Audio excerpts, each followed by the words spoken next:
प्रिय दर्शकों, एक बार फिर आपका स्वागत है। प्रिय दर्शकों, आज फिर एक नई कहानी, एक नया वीडियो लेकर के हम हाजिर हुए हैं। आज की जो कहानी है, आज का जो प्रसंग है, ये बड़ा ही ज्ञानवर्धक है, बड़ा ही मोटिवेशनल है। प्रिय दर्शकों, बूढ़ी चिड़िया ने बताया, चाहे भले ही आंखों देखी बात हो, लेकिन इन 4 अवसरों पर कभी अपनों पर शक मत करना, वरना मुंह छुपाने को भी जगह नहीं मिलेगी। प्रिय दर्शकों, कहानी शुरू करने से पहले अगर आप हमारे चैनल पर पहली बार आए हैं तो चैनल को सब्सक्राइब करें, बेल आइकॉन ऑन करें, अच्छे अच्छे कमेंट किया करें, ताकि हर आने वाले वीडियो का नोटिफिकेशन सबसे पहले आपको मिले और प्रिय दर्शकों आप उसका फायदा उठा सके। तो शुरू करते हैं प्रिय दर्शकों आज की यह प्यारी सी कहानी, यह प्यारा सा वीडियो। प्रिय दर्शकों, प्राचीन समय की बात है। एक लखीमपुर नामक शहर था। उस लखीमपुर नामक शहर में एक लाखा सेठ अपने परिवार के साथ रहता था। सेठ बहुत ही धनवान व्यक्ति था। उसके घर में किसी बात की कोई कमी नहीं थी। लाखों का कारोबार चलता था। सेठ के परिवार के लोग बहुत ही सदाचारी थे। परिवार में जितने भी लोग थे वो सभी धर्मात्मा प्रवृत्ति के लोग थे। उसी परिवार में एक कन्या ने जन्म लिया था। कन्या का नाम था माया। माया बड़ी ही बुद्धिमान और संस्कारी लड़की थी। जैसा उसका नाम था वैसे ही उसमें गुण भी थे। वो भगवान की भक्ति भाव में बहुत ज्यादा लगाव रखती थी और गरीब लोगों की समय समय पर मदद करती रहती थी। बड़े लोगों की सेवा को वो अपना प्रथम कर्तव्य समझती थी। प्रिय दर्शकों, धीरे धीरे समय गुजरता गया और समय के साथ माया जवान होती गई। जब उसकी उम्र विवाह योग्य हो गई तो सेठ ने एक सज्जन परिवार को देखकर माया का विवाह कर दिया। माया का ससुर बहुत ही अमीर आदमी था। अमीर होने के साथ साथ वो बड़ा कंजूस भी था। माया जब दुल्हन बनकर आई तो उसने अपनी ससुराल में किसी तरह की शिकायत का मौका नहीं दिया। अच्छे संस्कारों में पलकर बड़ी हुई थी, इसीलिए अपने पति और सास ससुर का खूब आदर करती थी। उसने अपनी सेवा भाव से सबका मन जीत लिया था। प्रिय दर्शकों, धीरे धीरे ससुराल में रहते रहते उसे कई बरस बीत गए। एक दिन की बात है, सुबह माया अपने घर के आंगन में झाड़ू लगा रही थी। तभी उसके दरवाजे पर एक नवयुवक उम्र का सन्यासी महात्मा आता है और दरवाजे के बाहर खड़े होकर अपनी कर ताले बजाने लगता है। उस नवयुवक सन्यासी ने आवाज लगाई कि माई सन्यासी द्वार खड़ा है, बाबा को भिक्षा दे दो। प्रिय दर्शकों, उस नौजवान सन्यासी की आवाज जब माया ने आंगन में सुनी तो माया फौरन द्वार पर आई और उस सन्यासी को देखकर माया कहने लगी, अरे बाबा, आखिर तुम्हें इतनी जल्दी क्यों है? थोड़ा और सब्र कर लेते। प्रिय दर्शकों, सेठ की बहू के इतना कहने पर वो सन्यासी बोला, हे देवी, मुझे डर लग रहा है। सन्यासी का जवाब सुनकर माया हंसने लगी। इधर उस सन्यासी और सेठ की बहू का वार्तालाप हो रहा था। उधर माया का ससुर उस समय घर में मौजूद था। वो सेठ उन दोनों की बातें बड़े गौर से सुन रहा था। जब उस सेठ ने अपनी बहू के मुख से ये बातें सुनी जो उसने सन्यासी से कही थी, आखिर इतनी जल्दी क्या थी, तो यह सुनकर ही माया के ससुर के कान खड़े हो गए। क्योंकि प्रिय दर्शकों, वो माया नई नवेली बहू थी और इधर वो सन्यासी भी नौजवान ही था। अपनी बहू और सन्यासी की बातें सुनकर वो सेठ स्तब्ध रह गया। सोचने लगा, ये मैं क्या सुन रहा हूं। प्रिय दर्शकों, उसे अपनी बहू पर संदेह होने लगा था। माया का ससुर मन में सोचने लगा कि ऐसा लगता है कि मेरी बहू का सन्यासी महात्माओं के साथ में कोई चक्कर चल रहा है। मेरी बहू की मंशा कुछ ठीक मालूम नहीं पड़ती है। प्रिय दर्शकों, सेठ के तो पेट में पानी सा हो गया था। सेठ सोचने लगा, अरे राम राम, ये मैं क्या देख रहा हूं। सन्यासी कह रहा था कि मुझे डर लग रहा है, इसीलिए इसे किस बात का डर लग रहा था। अब तो वह और ध्यान से उनकी बातें सुनने लगा। सेठ की बहू उस नौजवान सन्यासी से हंस हंस कर बातें कर रही थी। हो ना हो, इस सन्यासी महात्मा का मेरी बहू के साथ में कोई ना कोई संबंध जरूर है। अब मैं सुनता हूं कि ये आगे और क्या बात करेंगे। अब वह सेठ अपनी चारपाई से उठकर खिड़की के पास आकर खड़ा हो गया और चुपचाप खड़े होकर उस सन्यासी महात्मा और अपनी बहू की बातों को सुनने लगा। सेठ खिड़की से कान लगाकर बड़े ध्यान से सुन रहा था। प्रिय दर्शकों, फिर वह सन्यासी महात्मा माया से पूछने लगा कि हे देवी, तुम्हारी उम्र कितनी है? उस नौजवान सन्यासी की बात का उत्तर देते हुए माया कहने लगी, हे सन्यासी महात्मा, अभी मेरी उम्र ही क्या है, अभी तो मैं 10 वर्ष की ही हुई हूं। प्रिय दर्शकों, इधर माया का ससुर अपने कमरे में खड़ा हुआ उन दोनों की बातों को ध्यान से सुन रहा था। जब उसने सुना कि मेरे बेटे की बहू क्या कह रही है कि मेरी अभी उम्र ही क्या है, अभी तो मैं सिर्फ 10 वर्ष की हुई हूं। इन शब्दों को सुनने के बाद माया के ससुर के दिमाग में झटका सा लगा कि आखिर मेरी बहू ये क्या कह रही है, उस सन्यासी महात्मा से कितना बड़ा झूठ बोल रही है, इसे अपनी उम्र इतनी कम बताने की क्या जरूरत है। उधर महात्मा ने उस बात को दोहराया कि अच्छा देवी, तो अभी तुम्हारी उम्र सिर्फ 10 वर्ष हुई है। माया हंसकर कहने लगी, जी महाराज, अभी मेरी आयु मात्र 10 वर्ष की ही है। उसके बाद सन्यासी फिर पूछने लगा, हे देवी, तुम्हारी सासू मां तो होगी घर पर? माया ने जवाब दिया, हाँ। महात्मा ने पूछा, तो उनकी उम्र क्या है, अर्थात तुम्हारी सासू मां की कितनी उम्र है? सन्यासी महात्मा के पूछने पर माया कहने लगी, हे महात्मा, मेरी सास की उम्र अभी मात्र 8 वर्ष की हुई है। प्रिय दर्शकों, जब सेठ ने सुना कि मेरी बहू मेरी पत्नी की उम्र 8 वर्ष बता रही है तो सेठ का दिमाग चकरा गया। सेठ सोचने लगा कि मेरी पुत्र वधू कहीं पागल तो नहीं हो गई है, अपनी उम्र 10 वर्ष की बता रही है और मेरी पत्नी की उम्र 8 वर्ष बता रही है। आखिर मेरी बहू कैसी बातें कर रही है? देखता हूं कि आगे इनमें और क्या बातें होती हैं। यह तो पक्का हो ही गया कि मेरी बहू मेरे बेटे की आंखों में धूल झोंक रही है। यह तो इस सन्यासी से प्रेम कर बैठी है, नहीं तो अपनी उम्र इतनी कम बताने का क्या मतलब था। फिर सोचने लगा कि इतनी जल्दी बोलना ठीक नहीं रहेगा, पहले मैं उनकी पूरी बातें सुनता हूं, आखिर ये दोनों आगे क्या क्या बात करेंगे। जब सन्यासी यहां से चला जाएगा तब मैं अपनी बहू से पूछूंगा और इसकी शिकायत मैं अपने बेटे से करूंगा। प्रिय दर्शकों, वो सेठ अपनी बहू और उस महात्मा की बातचीत को फिर से बड़े ध्यान से सुनने लगा। इधर सन्यासी महात्मा ने माया से फिर एक सवाल किया कि देवी, आखिर तुम्हारे पति की उम्र कितनी है? माया ने फिर बेबाकी से उत्तर दिया, अरे महात्मा जी, पति की क्या बताऊं, उनकी तो उम्र अभी 4.5 साल की ही हुई है। प्रिय दर्शकों, बहू के जवाब से सेठ की और अधिक व्याकुलता बढ़ गई। खिड़की के पास में खड़ा खड़ा ससुर सोच रहा था कि यह बहू बिल्कुल ही पागल हो गई है, क्या अनाप शनाप बकती जा रही है। स्वयं को 10 साल की बता रही है, अपनी सास को 8 साल की बता रही है और अपने पति को 4.5 साल का बता दिया। अरे राम राम, अब तो हद ही हो गई। अब इस हिसाब से फिर मेरी उम्र कितनी बताएगी? चलो देखते हैं आगे क्या बात होती है। पहले मैं उनकी पूरी बात सुन लेता हूं कि यह मेरे बारे में क्या बोलेगी। प्रिय दर्शकों, उस सन्यासी महात्मा जी ने फिर से उस बहू से कहा, अच्छा, आपने अपनी आयु और अपनी सास की आयु और अपने पति की आयु तो मुझे बता दी, अब तुम ये बताओ कि तुम्हारे ससुर की उम्र कितनी है।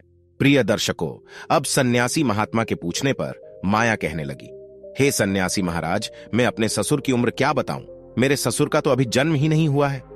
प्रिय दर्शकों, बहू के इस जवाब ने सेठ को आपे से बाहर कर दिया। वो पागल सा हो गया, उसका दिमाग चकराने लगा। अब उसे कुछ समझ नहीं आ रहा था कि आखिर यह क्या चल रहा है। मेरे बेटे के साथ में इसका विवाह हुआ है और यह कह रही है कि मेरे ससुर का तो जन्म ही नहीं हुआ है। आखिर मेरी बहू मेरे बारे में यह सब क्या बोल रही है? अब तो मुझे ऐसा लग रहा है या तो मैं पागल हो गया हूं या मेरी बहू पागल है। प्रिय दर्शकों, अब तो सेठ की बहू उस सन्यासी महात्मा को भिक्षा देने के बाद में अपने घर में चली आई। इधर मन ही मन सेठ जलता हुआ अपने कमरे से बाहर निकल गया। फिर उसके मन में आया कि मैं जाकर अपनी बहू से ये सब बातें पूछूं कि वह उस नौजवान साधु से हंस हंस कर क्या उल्टी सीधी बातें बक रही थी। फिर उसने सोचा कि नहीं, मेरी बहू तो चरित्रहीन है, मैं उससे अब क्या पूछूं। मैंने तो खुद अपने कानों से सब सुन लिया है और आंखों से देख भी लिया है। जरूर इस साधु महात्मा के साथ में कोई अवैध रिश्ता है। मेरी बहू ने तो हमारी नाक ही कटा दी। अब मैं इसे अपने घर में नहीं रखूंगा। मैं यह बात पंचायत के सामने रखूंगा। पंचायत में पंचों के सामने ही मैं अपनी पुत्रवधू से सवाल करूंगा। अब तुम मुझे इसे पुत्रवधू कहते हुए भी बड़ी घिन आ रही है। सेठ ने तुरंत माया के मां बाप के घर खबर भिजवा दी कि जैसे भी हो वैसे ही सीधे तुरंत चले आएं। प्रिय दर्शकों, ऐसा विचार करने के बाद वो सेठ अपने घर से निकलकर बाहर चला गया और घर से निकलने के बाद में सीधे पंचों की टोली में पहुंच गया। सेठ को आता देखकर पंचों ने पूछा, सेठ जी, आज इधर आने का क्या कारण है? आज तो आप बहुत परेशान दिख रहे हो, कोई बात हो गई क्या? पंचों के पूछने पर दुखी होता हुआ सेठ कहने लगा, पंचों, आज मैं किसी को अपना मुंह दिखाने लायक नहीं रहा। मेरे बेटे की पत्नी तो बहुत बड़ी चरित्रहीन निकली, इसके साथ साथ वो इतनी बड़ी झूठी और मक्कार हैं कि मैं आपको बता भी नहीं सकता। हे पंचो, अब मैं अपनी बहू से छुटकारा पाना चाहता हूं। मैं तो जैसे तैसे करके वहां से बचकर आया हूं, नहीं तो आज मैं अपनी बहू की बातें सुन सुनकर पागल हो जाता। तब पंचों ने पूछा, आखिर ऐसी क्या बात हो गई जो आप पागल हो जाते? तब सेठ कहता है कि पंचों के मुखिया, पहले आप लोग मेरे साथ मेरे घर चलिए, मैं वहीं पंचायत के सामने अपनी बात बताऊंगा। प्रिय दर्शकों, अब तो सेठ के बार बार आग्रह करने पर सभी पंच सेठ के साथ चल दिए। इधर पंच लोग सेठ की चौपाल में पहुंचते हैं। उधर माया के माता पिता भी आ चुके थे। सेठ ने अपनी चौपाल पर पंचायत बैठा दी। सभी लोग सेठ के द्वार पर इकट्ठे हो गए। माया के माता पिता भी वहां बैठे हुए थे। इधर पंचों ने सेठ से कहा, सेठ जी, आखिर ऐसी कौन सी बात है जो आप अपने घर पर पंचों को बुलाकर लाए हो? किसी समस्या को लेकर पंचायत होनी है क्या? सब लोग तुम्हारे घर पर आ चुके हैं, अब बताओ आखिर क्या बात है? तब सेठ ने कहा, पंचों, अब मैं अपनी पुत्र वधू माया को पंचायत में बुलाना चाहता हूं। सबसे पहले आप मेरी बहू को बुलवाएं, मैं अपनी समस्या उसी के सामने रखूंगा। प्रिय दर्शकों, अब तो पंचायत का आदेश मिलते ही तुरंत माया को बुलाया गया। जब सेठ की बहू आ गई तो फिर पंचों ने कहा, हे सेठ जी, अब तो आपकी बहू भी आ गई है, अब तो आप बताओ आखिर कौन सी बात है? आखिर तुम्हारी बहू ने ऐसा क्या कर दिया जो तुम इतने दुखी हो गए? तब सेठ कहता है कि पंचों, आज सुबह जब मैं सोकर उठा तो मैंने कुछ ऐसा देखा जिसे देखकर और सुनकर मैं बड़ा दुखी हूं। मैंने देखा कि मेरी बहू आंगन में झाड़ू लगा रही थी। तभी दरवाजे पर एक नौजवान साधु आता है और दरवाजे के बाहर खड़ा होकर भिक्षा मांगने लगता है। जैसे ही उस सन्यासी महात्मा की आवाज मेरी बहू के कानों में पहुंची तो वह उसी समय भिक्षा लेकर द्वार पर गई। इतना कहकर सेठ चुप हो जाता है। तब पंचों ने कहा, सेठ जी, इसमें कौन सी दुखी होने की बात है? यह तो अच्छी बात है, हर नारी को यही करना चाहिए। बस इसी बात के लिए तुमने अपने घर पर पंचायत बुलाई है। द्वार आए किसी साधु संत या भूखे भिखारी को भिक्षा डालना नारी का धर्म है, इसमें इतना परेशान होने वाली बात क्या है? तब सेठ कहता है, आप सभी लोग जरा सब्र कीजिए, मैं आपको पूरी कहानी सुनाता हूं। मेरी बहू की करतूत सुनकर तुम भी पागल हो जाओगे। मेरी चिंता बहुत बड़ी है। यदि बात छोटी सी होती तो मुझ पर कोई फर्क नहीं पड़ता। छोटी मोटी बात होती तो मैं तुम्हें अपने दरवाजे पर बुलाकर परेशान नहीं करता। बात बहुत गंभीर है और उसका निर्णय सिर्फ पंचायत ही कर सकती है। पंचों ने कहा, ठीक है सेठ जी, आपकी बातें सुनकर तो ऐसा लग रहा है जैसे कोई बहुत बड़ी बात नहीं है। सेठ बोला, अरे नहीं, जिस बात को लेकर मैं इतना चिंतित हूं, यदि वह बात आप भी जान लोगे तो आप मेरी परेशानी समझ जाओ। तब पंचों के मुखिया कहने लगा, सेठ जी, इतनी देर से आप हमें गोल गोल घुमा रहे हो, साफ साफ क्यों नहीं बताते कि बात क्या है? तब सेठ कहता है, देखो बात यह है कि मेरे द्वार पर भिक्षा मांगने एक नवयुवक उम्र का सन्यासी आया तो मेरी बहू को चाहिए था कि वह चुपचाप ले जाकर उसे भिक्षा दे देती। उससे बातचीत करने की क्या जरूरत थी? और बातचीत भी की कि उसने ऐसी बातचीत की, यदि उस बात को तुम लोग सुनोगे तो तुमको भी लगेगा कि मेरी बहू ठीक नहीं है। फिर आपको पता लग जाएगा कि मैंने यहां पंचायत क्यों बुलाई है। अब यह बात आप मेरी बहू के मुंह से ही सुनिए कि मेरी बहू और उस नौजवान सन्यासी में क्या बातचीत हुई थी। प्रिय दर्शकों, सेठ ने जब इतनी बात कही तो उसकी बहू कहने लगी, पिताजी, बताने के लिए तो मैं भी बता सकती हूं कि मेरे बीच और उस महात्मा जी के बीच में क्या बातचीत हुई थी, लेकिन पिताजी, घर में पंचायत आपने बुलाई है, इसलिए पहले आपका अधिकार बनता है कि आप ही बताएं। उसके बाद मैं आपका प्रत्येक सवाल का जवाब जरूर दूंगी। प्रिय दर्शकों, बहू की बात सुनने के बाद पांचों को भी लगा कि बहू ठीक कह रही है। तब पंचों ने कहा, सेठ जी, आप बात को इधर उधर मत घुमाइए, अपनी समस्या को आप ही बता दीजिए। आपको बहू से क्या परेशानी है? उसने ऐसा क्या कर दिया जो आपको इतनी बेचैनी हो रही है? क्या उसने कोई ऐसा कदम उठा लिया है जो समाज और मर्यादा के विरुद्ध है? यदि उसने ऐसा किया है तो उसे पंचायत की ओर से इस बात का दंड दिया जाएगा। आप निश्चिंत रहिए, पहले आप पंचायत को पूरी बात बताएं। तब सेठ बोला, अरे भाई, बात कुछ ऐसी है जिसे बताने में मुझे बहुत लज्जा आ रही है। आपको तो पता है मैं इस गांव का बहुत ही इज्जतदार सेठ हूं, लेकिन मुझे तो ऐसा लगता है मेरी बहू ने मेरी सारी इज्जत मिट्टी में मिला दी है। मेरी सारी इज्जत मेरी बहू ने उस सन्यासी महात्मा से बात करते ही धूल में मिला दी। कुछ ऐसी बातें हैं जो ना तो कहने में आ रही हैं और ना आपको सुनकर अच्छी लगेंगी, इसलिए आप बहू से ही पूछ लीजिए। तब 5 लोग बोले, बहू अब तू ही बता दे कि आखिर सन्यासी और तेरे बीच में क्या बात हुई थी। तब माया कहती है, ठीक है पिताजी, यदि आपको बताने में शर्म आ रही है तो मैं ही बता देती हूं कि मेरे और महात्मा के बीच क्या बात हुई थी। लेकिन पिताजी, शुरुआत आपको करनी पड़ेगी। पहली बात आप कहेंगे, फिर मैं उसका उत्तर दूंगी। यदि मैं गलत हूं तो पंचायत मुझे जो सजा सुनाएगी मुझे मंजूर है। तब सेठ कहता है, सब लोग ध्यान से सुनो। मेरे द्वार पर एक सन्यासी महात्मा भिक्षा मांगने आया। तो सेठ अपनी बहू से बोला कि बहू, जब वह महात्मा आया तो तुमने उससे क्या कहा था कि सन्यासी जी अभी इतनी जल्दी किस बात की है? सेठ अपनी बहू से बोला, बताओ, तुमने यह बात उस सन्यासी से कही थी या नहीं? समस्त पंचायत के सामने मैं तुमसे यह जानना चाहता हूं कि तुमने उस महात्मा से ऐसा क्यों कहा? ससुर की बात सुनते ही बहू कहने लगी, हां पिताजी, मैंने यह बात उस महात्मा से कही थी। सेठ बोला, फिर तुम्हारे पूछने पर उस सन्यासी ने क्या उत्तर दिया था? तो बहू ने बताया कि हे ससुर जी, उस सन्यासी महात्मा जी ने कहा था कि मुझे डर लग रहा था। तब सेठ ने कहा, हे बहू, अब तुम पूरी पंचायत के सामने यह बताओ कि आखिर उस बात का क्या मतलब था। ऐसी बात सुनकर भला किसका दिमाग नहीं घूमेगा? मैं तो तभी समझ गया था कि तुम्हारा चरित्र ठीक नहीं है, इसलिए मैं तुम्हें अब अपने घर में नहीं रखूंगा। तब बहू जवाब देती है, ससुर जी, अगर मेरी बात गलत निकली तो मैं सबके सामने कहती हूं कि मैं तुम्हारे घर को छोड़कर चली जाऊंगी। पहले मेरी बात पूरी सुन लो।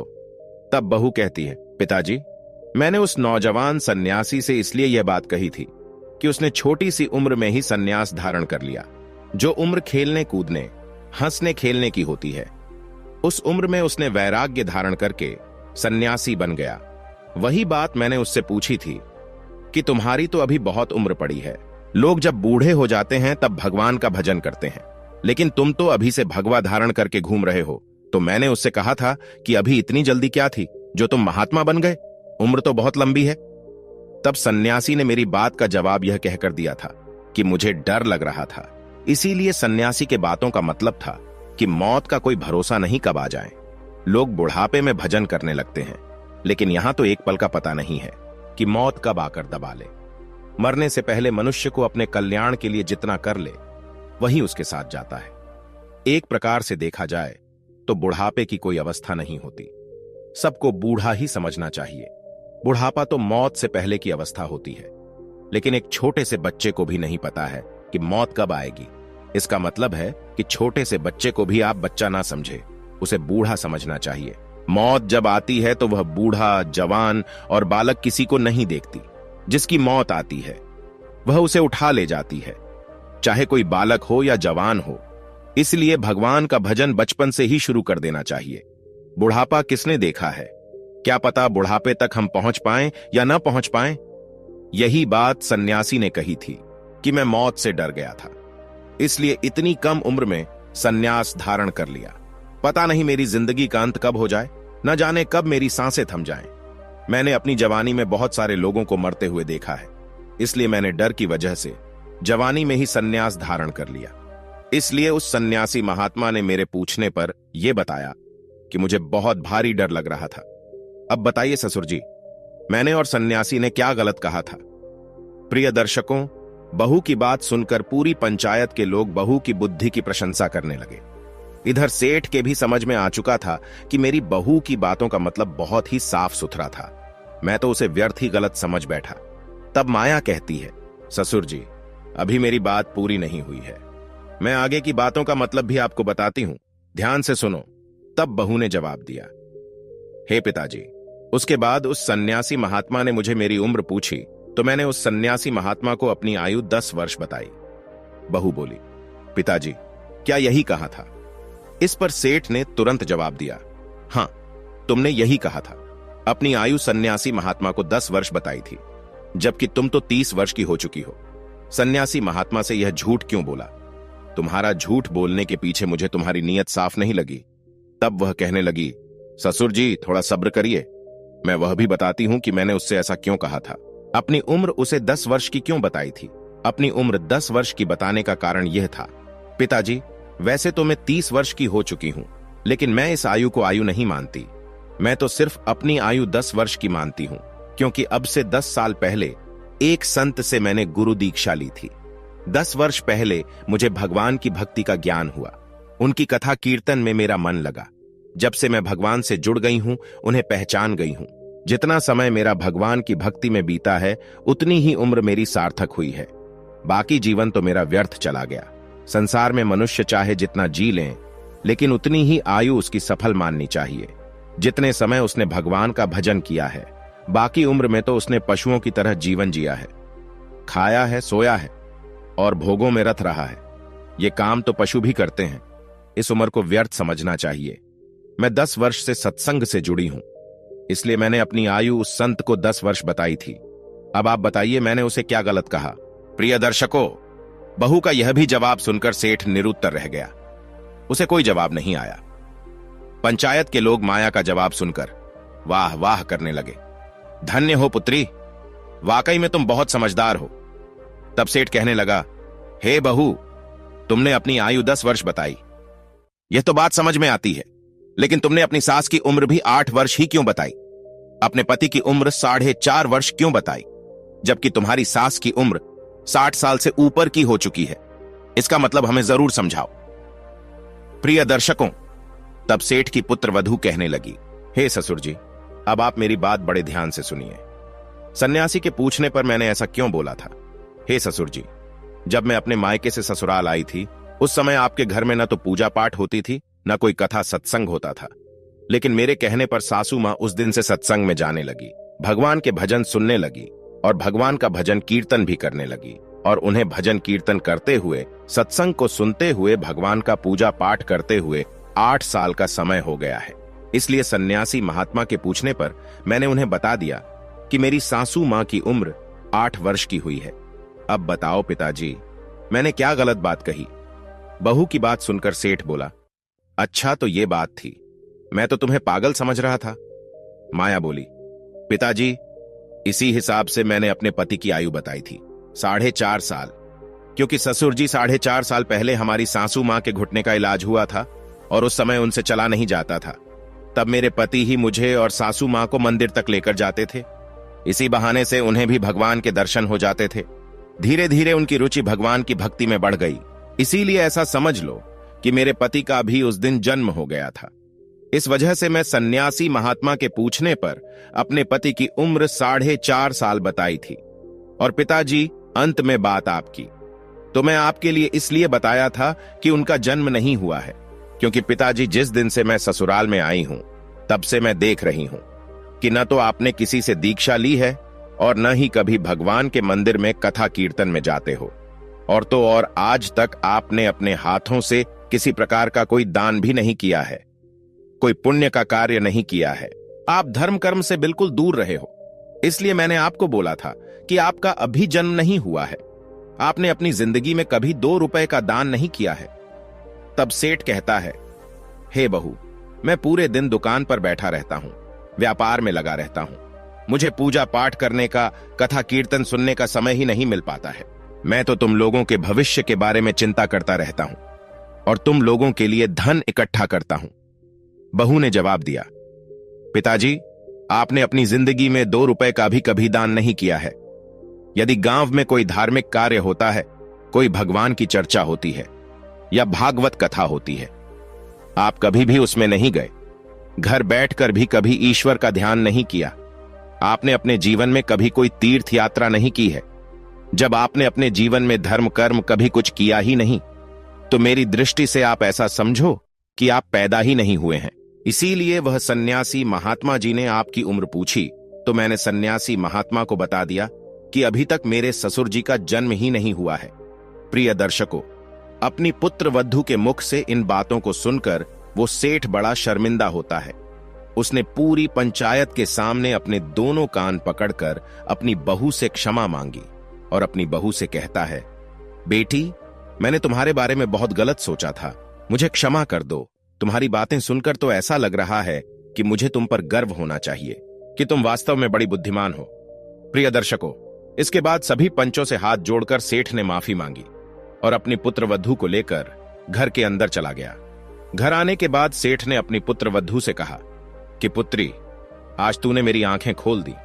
वास्तव में मेरा अभी तक जन्म नहीं हुआ है, अब मैं भी जन्म लेना चाहता हूं। ससुर की इतनी बात सुनते ही बहू कहने लगी, ससुर जी, यह तो बहुत ही अच्छी बात है, जब जागो तभी सवेरा। यह भी बहुत बड़ी बात होती है कि बुढ़ापे में ही सही कम से कम भगवान से तो जुड़ गए, वरना तो लोग पूरा जीवन निकाल देते हैं, खाने सोने में कभी भगवान का भजन नहीं करते।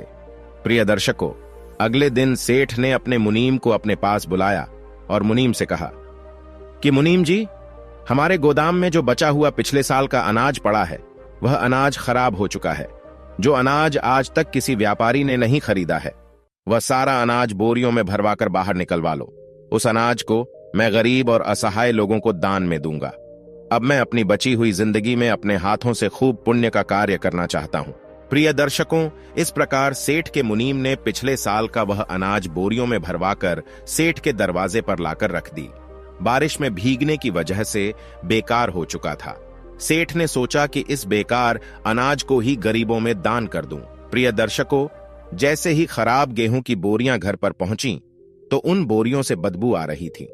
बदबू की वजह से सेठ की पुत्रवधू घर से निकलकर बाहर आई।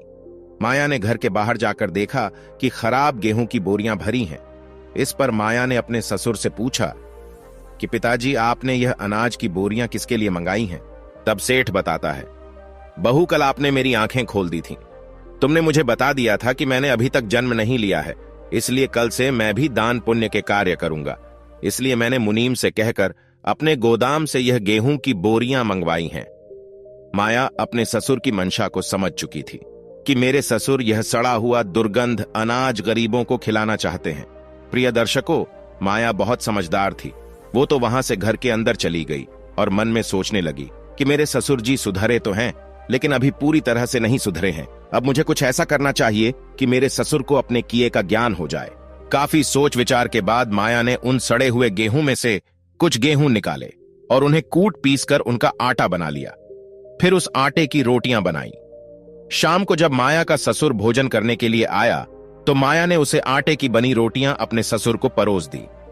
प्रिय दर्शकों, जैसे ही सेठ भोजन करने को बैठा तो सड़े हुए अनाज की रोटियां खाकर वह एकदम से उल्टी करने लगा और रोटियों से दुर्गंध आ रही थी। सेठ गुस्से में आकर चिल्लाने लगा, कहने लगा, बहू रानी, आज तुमने कैसी रोटियां बनाई हैं? आज तो रोटियों में से दुर्गंध क्यों आ रही है? मेरा सारा मुंह खराब हो गया। माया ने रसोई से ही पूछा, क्या बात है पिताजी? तो सेठ कहने लगा, बहू रानी, आज आपने कैसी रोटियां बनाई हैं? इस रोटी को खाते ही मुझे उल्टी आने लगी। आज तुमने कैसा भोजन बनाया है? ससुर की बात सुनकर बहू रसोई से बाहर निकलकर आई और कहने लगी, ससुर जी, मैंने तो ठीक वैसी ही रोटियां बनाई हैं जैसे मैं रोज बनाती हूं। तब सेठ बोला, नहीं नहीं बहू, जैसी तुम रोज रोटियां बनाती हो, आज वैसी नहीं बनी है। आज तो इस भोजन में बहुत दुर्गंध आ रही है। कहीं कोई जीव जंतु, कोई कीड़ा मकोड़ा तो नहीं गिर गया? तब माया कहती है, नहीं ससुर जी, मैंने तो अभी अभी अनाज पीसकर ताजी रोटियां बनाई हैं। सेठ बोला, तुमने कौन से गेहूं की रोटियां बनाई हैं? माया ने जवाब दिया, पिताजी, जो गेहूं आपने गोदाम से लाकर घर के बाहर रखे हैं, उन्हीं बोरियों में से मैंने कुछ गेहूं निकालकर आटा बना लिया। इस आटे की ये रोटियां बनाई हैं। प्रिय दर्शकों, सेठ को जैसे ही यह पता चला कि सड़े हुए गेहूं से रोटियां बनाई हैं, तो वह अपनी बहू पर चिल्लाने लगा कि बहू, तुमने उस सड़े हुए अनाज की रोटियां क्यों बनाई? मैंने तो वह अनाज गरीबों में दान करने के लिए लाया हूं। अपने खाने के लिए तो मैंने साफ सुथरा अनाज चौपाल में लगा रखा है। अपने ससुर की बात सुनकर बहू कहने लगी, पिताजी, मुझे पता था कि वह अनाज सड़ा हुआ है, इसीलिए तो मैंने सोचा कि मैं अभी से ऐसा खाना खाने की आपकी आदत बना दूं। तो ससुर ने पूछा, बहू, कैसी बात करती हो? कैसी आदत?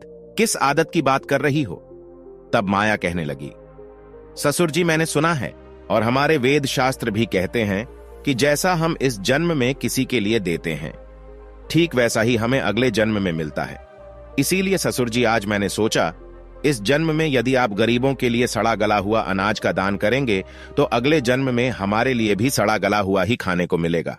इसीलिए मैंने उस सड़े हुए गेहूं के आटे की रोटियां बनाई।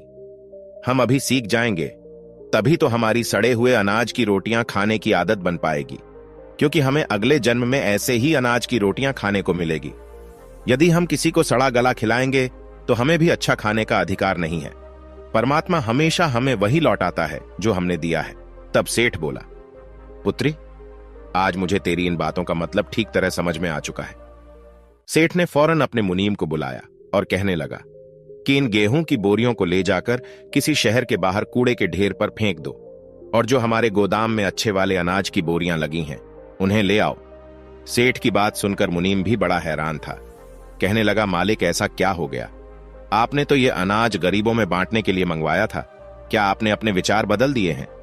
तब सेठ ने समझाया, मुनीम जी, मेरे विचार नहीं बदले हैं, बल्कि आज मुझे पता चल गया है, जैसा हम दूसरों को खिलाते हैं वैसा ही हमें अगले जन्म में खाने को मिलता है। प्रिय दर्शकों, सेठ ने वह सड़ा हुआ अनाज कचरे में फेंकवा दिया और उसकी जगह पर अच्छे गेहूं की बोरियां घर पर मंगा दी। प्रिय दर्शकों, अगले दिन सेठ ने उस अनाज को 20 से 25 किलो अनाज दान करने की पूरी नगर में घोषणा करवा दी।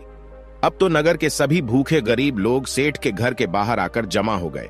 सेठ समाज के गरीबों में दान करने लगा।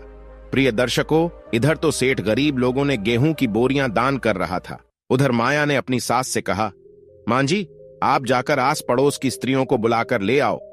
तो सास ने पूछा, बहू, आखिर आस पड़ोस की स्त्रियों को बुलाकर तुम क्या करोगी?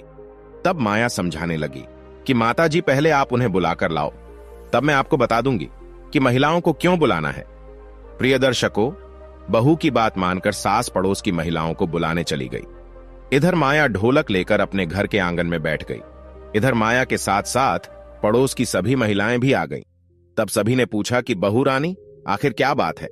तब माया कहने लगी कि आप सभी के साथ मिलकर बधाइयां गानी हैं, क्योंकि आज मेरे ससुर का जन्म हुआ है। प्रिय दर्शकों, इधर घर के बाहर सेठ दान पुण्य करने में लगा था और इधर घर के अंदर स्त्रियां ससुर के पैदा होने के गीत गा रही थीं, क्योंकि आज माया का ससुर भगवान के बताए मार्ग पर चलने लगा था। प्रिय दर्शकों, मनुष्य का जन्म तभी सफल माना जाता है जब वह भगवान को पहचान जाता है, भगवान के बताए मार्ग पर चलने लगता है। कहते हैं, बिना धर्म कर्म के मनुष्य पशु के समान होता है, धर्म बिन इंसान पशु समान है। प्रिय दर्शकों, हमारी आज की कहानी यहां समाप्त होती है। हम उम्मीद करते हैं कि आपको हमारी आज की यह कहानी, आज का यह वीडियो पसंद आया होगा और आप इससे ढेर सारी प्रेरणा लेंगे। मिलते हैं अगली ज्ञान चर्चा के साथ अगले वीडियो में। तब तक के लिए नमस्कार, धन्यवाद।